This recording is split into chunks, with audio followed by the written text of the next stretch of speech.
Ante is angry and upset. He walks through the ruins of his life, showing us the remains of the Grand Hotel Kupari.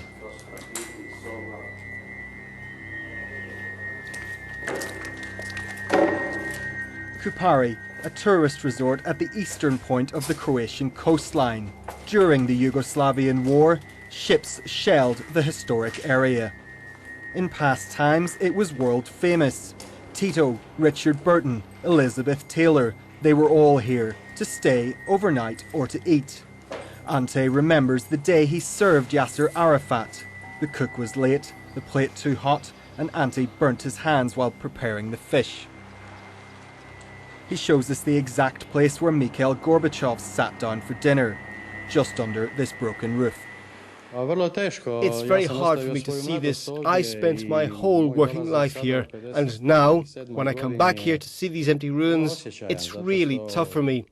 It almost makes me cry. It's the place in my memories. This hotel was my life. Kupari, 27 hectares of coastal hotels, all bombed. Prior to the war, the Kupari complex had 400 employees and around 2,000 beds. Now the government is searching for investment partners. The estimated cost to rebuild Kupari? Over 200 million euros. Croatian land registers are still far from EU standards. The mayor tells us it was a nightmare to clear the property rights for Kupari. It's important to stress that this Kupari reconstruction is a real challenge for us. Tourism is vital. Before the war, we had 1.5 million visitors, and after that, our best year was 350,000. So reconstructing Kupari is a real economic challenge for us.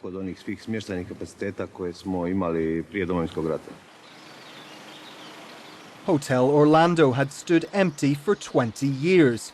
Just a few days ago, the damaged hotel was completely razed. It will be rebuilt into a luxury resort as part of a private-public package deal between Croatia and a private investor, upgrading a raft of hotels in the region for a total of 50 million euros. The deal is backed by the Croatian Bank for Reconstruction and Development, closely cooperating with the European Investment Bank. The hotel manager outlines his vision. So we are increasing the value of our Croatian tourism by changing and going from 3- and 2-star hotels up to 4- and 5-star hotels. By that, we are also creating new jobs. Upgrading, the key word in the Croatian tourism strategy, in a bid to stop the chaotic development tactics of the past. Today, tourism counts for 15% of Croatia's GDP, more than Italy or Spain. I pass here twice a day and remember the past. I can't believe nothing's been done until now. My wish is this will once again be a hotel complex. My working days are ending now, but I would love to see it become a place where our children can find work in the future.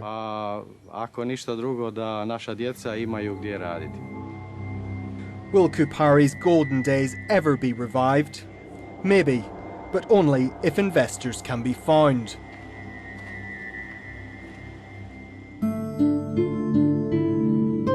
We leave the Croatian Far East and travel west to the island of Vir. Vir is famous for being rampant with illegal constructions, and Alan is the man charged with chasing down the illegal builders.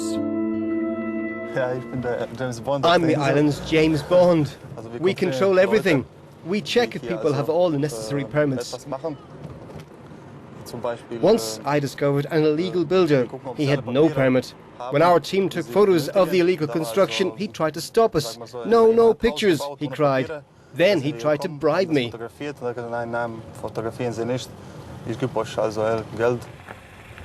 Alan, incorruptible, refused to take it.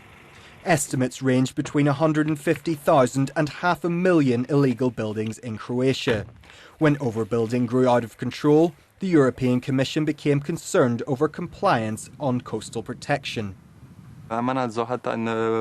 One man bought a plot of land, but the authorities declared it unsuitable for building. When we discovered he was building there, we told him to stop. But he ignored us and went on building, telling us to take care of our own business. So we did. 2 months later, we tore down his house. Unlike this perfectly legal lighthouse hotel, when the mayor of Vir was a boy, his father did like everyone else. He built his house first and asked for a permit later. We have 10,000 households on the island, 2,000 have papers and 8,000 don't have papers. So on this date, 6,500 households are looking for a legalization. When those households get the papers, all of them can be used in tourism. Croatia is covered in legalization offices. The deadline to hand in paperwork, the day of EU accession. Mato built here without a permit, but legalized it years ago. He defends the illegal building boom of the past. To let people build without permits was the best possible solution at the time. A lot of refugees from Bosnia-Herzegovina came here because of the war. But today, Mato agrees on the need to respect some basic rules for practical reasons. Legislation is necessary because without it you can't be linked to local infrastructures like water and sewage. You don't get a license for apartment renting. No insurance in case something happens. Nothing. Construction on Vir continues, but now owners follow the rules. They get a permit first and start building once it is secured.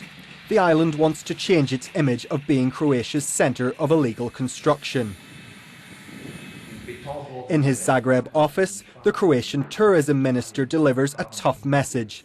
Legalised now, if not, you will regret it. There are very precise propositions according which the people can legalise the building. If they can't adopt to these propositions, the building will be destroyed.